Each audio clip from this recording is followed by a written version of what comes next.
It's the end of the day with Ray. Hello, my friends. Well, let's talk Canon's third quarter. They published the numbers yesterday. We're going to jump on the Sharp Interactive board. I put together a little PowerPoint slide presentation. I want to ask Canon some questions, as I did of Xerox yesterday.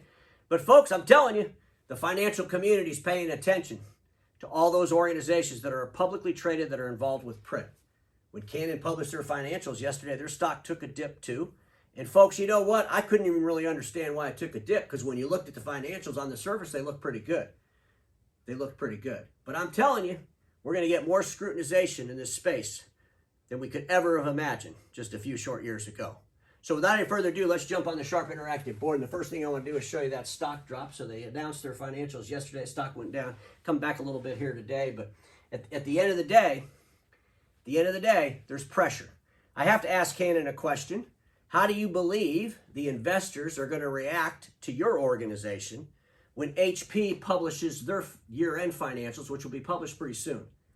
Most of the financial analysts in the world are thinking HP is not going to have a good year, and they're going to get impacted. Let me say it here on the end of the day with Ray first. I believe when HP publishes their year-end numbers, their stock is going to go to 20 bucks a share. 20 bucks a share.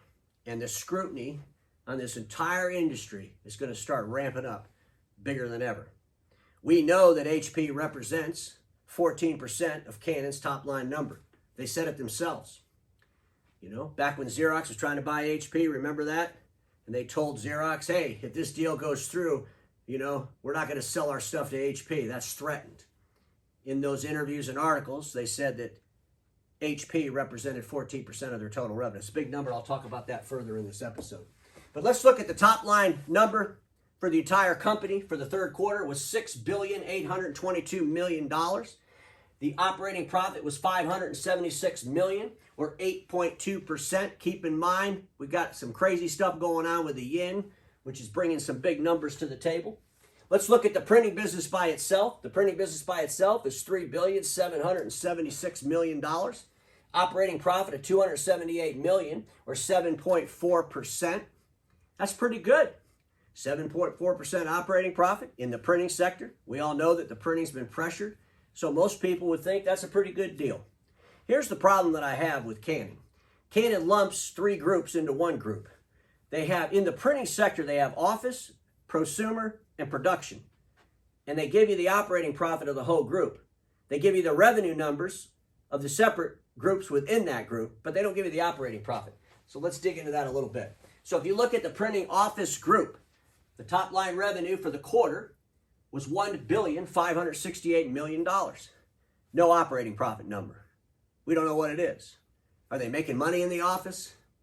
Is the pressure in the marketplace allowing them to make money? They're raising the prices of the equipment, we would hope. But are those prices that are being raised affecting the marketplace in a negative way? Do they have to lower their sale price? Will their costs are rising? There's so many things we need to know in this office space that Canon's not sharing with us. They also put together some notes, and I put together my notes. They're in red. Let me read my red notes first. The industry will sell equipment, but customers will continue not using it. And you know, I'm reading in Canon's financial, they're talking about how they had a good increase in delivering equipment into the office, in this office division. But here's the deal, folks. I've told you this before. As you get equipment and supply chain issues get resolved a little bit, we're going to sell A3 equipment. We're going to overspec and oversell A3 equipment, but it's the last time you're ever going to do it. You got customers out there that are in leases that have expired. There's just pent-up demand. You got salespeople beating on these people. You got salespeople giving stuff away to get the business to sign a lease. And as soon as this equipment hits the streets, we're going to get it into the marketplace. But here's what I want to tell everybody. I don't care if you sell $18 billion worth of equipment into the marketplace. If the people don't use it, it doesn't help our industry, because our industry lives off the supply and services. So we gotta start thinking about this more logical. It doesn't matter what we put out in the market. Don't get too excited about it. We got an industry that sells on 3 to 5 year leases and prematurely upgrades those leases. We've been doing it for decades, and we're still going to do it. And as soon as that equipment's available, we're going to put it out in the marketplace one last time. Because by the time those leases renew, the customers are already going to digitize themselves in ways that are going to be unimaginable to the whole entire print industry. And when they do buy print, they're going to buy it in a totally different way. So we have a big painful thing coming to us. The other thing I want to say is this. I believe business color printing will decline, and it's not the future many hoped. Canon talks about coming out with business color machines. Why do we need business color? Seriously, folks, why do we need it? Back in 2015, back in 2000, we would say that if you read a document in color, you'd remember it more. Well, that made sense back then because we didn't have interactive technology like we have here today. We weren't consuming so much stuff behind glass. Trust me, the stuff I'm reading in color, I'm doing it behind glass. I'm reading it in full color. I'm watching videos. I don't need a printed page in color. Business print won't need color. They'll just need stuff printed temporarily till people don't need it printed anymore. And that print, I assure you, can be black and white. And we better watch the trend of business color. And I think we need to really be paying attention to this. The industry is too focused on returning to something over creating something. They talk about returning to the office and all the conversations I kind of beat up Xerox about yesterday. I wish our industry would quit trying to figure out how to go back to something. Okay? Why don't we create something new? Why are we trying to go back to the way it was? We're always talking about how many people are going back to the office, back to the office. Here's the reality. Print's down 20%. Business print is down 20%. I believe it's going to be down 40% from 2019's number by the time we get to 2028.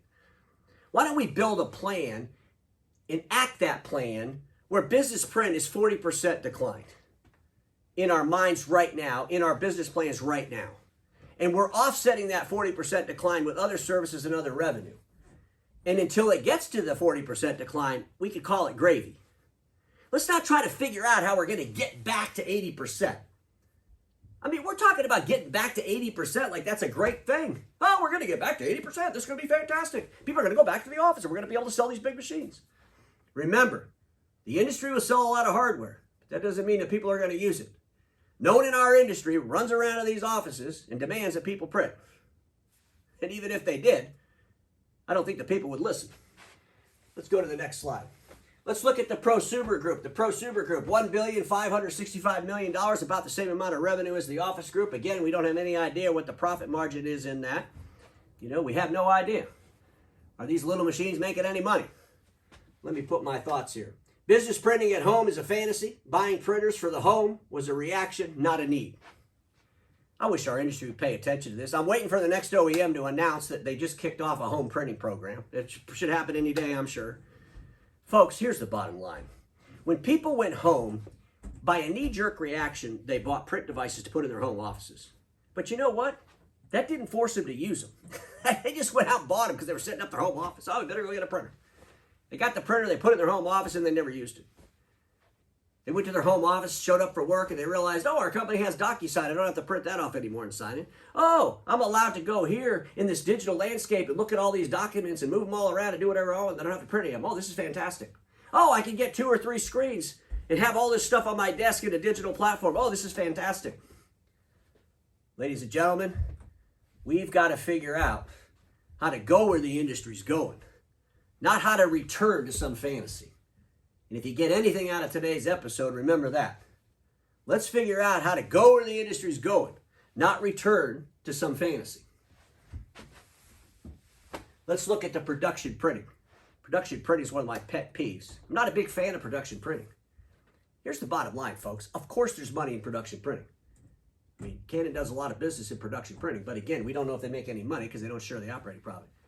But we also hear the 4% growth in production print. 4% growth, 4% growth. I don't give a crap. I almost swore human resources would have got on me. I don't care how much it grows if that growth doesn't come with profit. Okay? Again, Orlando Bravo.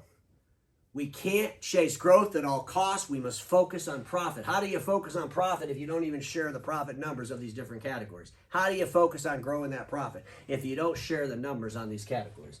Here's my thinking regarding production.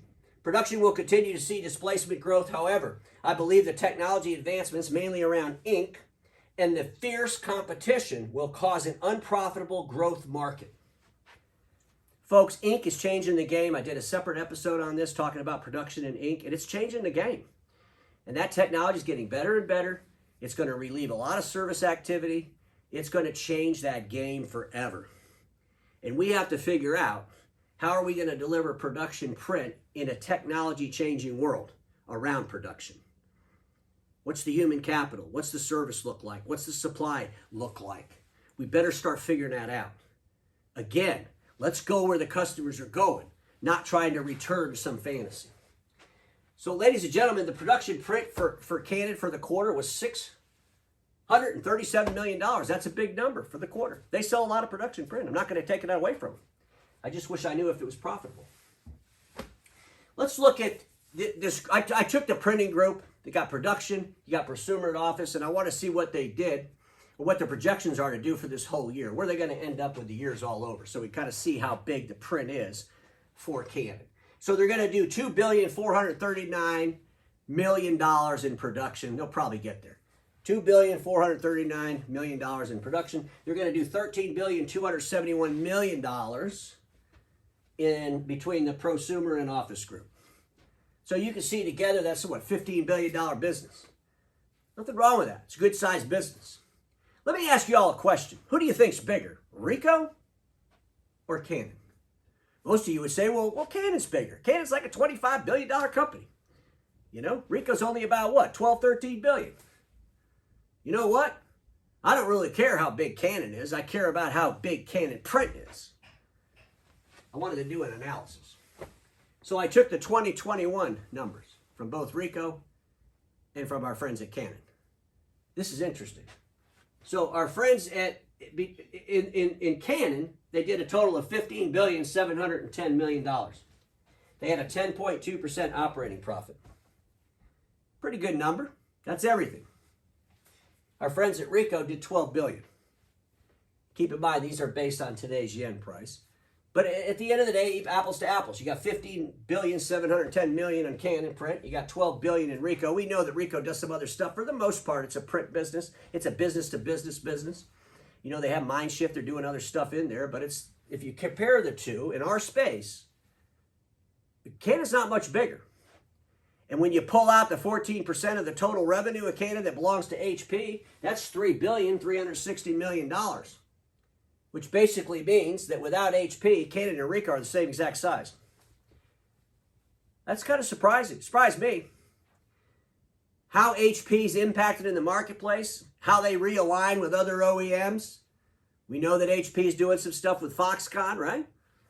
Foxconn bought their plants in China. We know that HP bought Samsung. Folks, that's a lot of revenue from a customer that's having their own issues and challenges, and that customer called HP is going to have to make some tough decisions like everybody else in the space. But I just thought that was interesting. Let me put my last slide together, and I did this once before. I showed you all this before. Will you quit worrying about when people go back to the office and work from home? It doesn't really matter. They're all working like this. They're on their smartphones and they're on their notebooks. They're looking on interactive boards, whether they're in their house, whether they're in the office. It doesn't matter. We're not going to go back to something. Let's create something based on reality, not go back to something based on a fantasy. Because everybody watching me knows this. Status quo is the killer of all that'll be invented. Don't get stuck in status quo, and I'll see you all tomorrow.